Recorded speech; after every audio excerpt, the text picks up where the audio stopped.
Le procureur de la République confirme l'arrestation, le lundi 8 août 2022, du meurtrier de Clément Nourrisson âgé de 31 ans de nationalité française, abattu dans la nuit du 17 au 18 juillet à Marcory. Il s'agit de Belbaogo Alcim.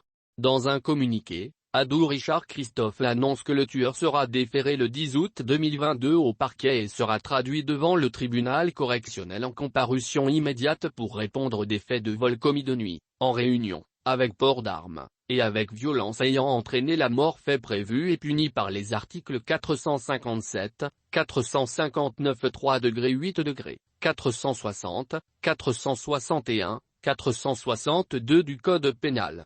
Dans le document en notre possession, le procureur de la République soutient qu'il encourt l'emprisonnement à vie et félicite les éléments de la direction de la police criminelle pour leur professionnalisme. Ci-dessous le communiqué du procureur de la République, Adou Richard Christophe. Dans la nuit du 17 au 18 juillet 2022, aux environs d'1h du matin, le sieur Clément Nourrisson, 31 ans, de nationalité française, en fonction à la société Bouygues Construction, a été froidement abattu par deux individus armés de pistolets automatiques. Les éléments de la direction de la police criminelle, DPC, se transportaient aussitôt sur les lieux et procédaient au constat d'usage. L'enquête ouverte par ladite unité permettait de savoir que le jour des faits, la victime, après un dîner dans un restaurant, rentrait à son domicile aussi à Marcory zone 4, accompagné d'un ami. Ils auraient, par la suite, été suivis par ces deux malfrats circulant à bord d'une motocyclette, qui réussissaient à leur subtiliser divers objets. Avant qu'ils ne prennent la fuite, l'un d'eux ouvrait le feu sur le sieur Clément Nourrisson.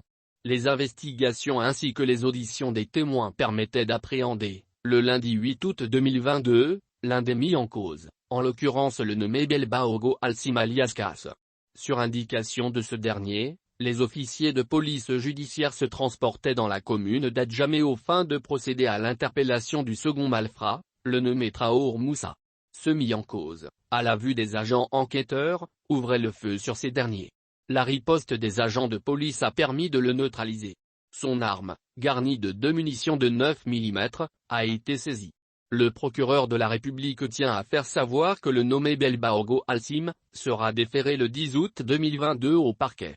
Il sera traduit devant le tribunal correctionnel en comparution immédiate pour répondre des faits de vol commis de nuit, en réunion, avec port d'armes, et avec violence ayant entraîné la mort, fait prévu et puni par les articles 457, 459 3°8°, 460, 461, 462 du Code pénal.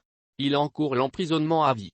Le procureur de la République tient à féliciter les éléments de la direction de la police criminelle pour leur professionnalisme. Le procureur de la République invite enfin la population à dénoncer toutes les personnes se livrant à la commission d'actes répréhensibles afin de leur faire subir la rigueur de la loi pénale.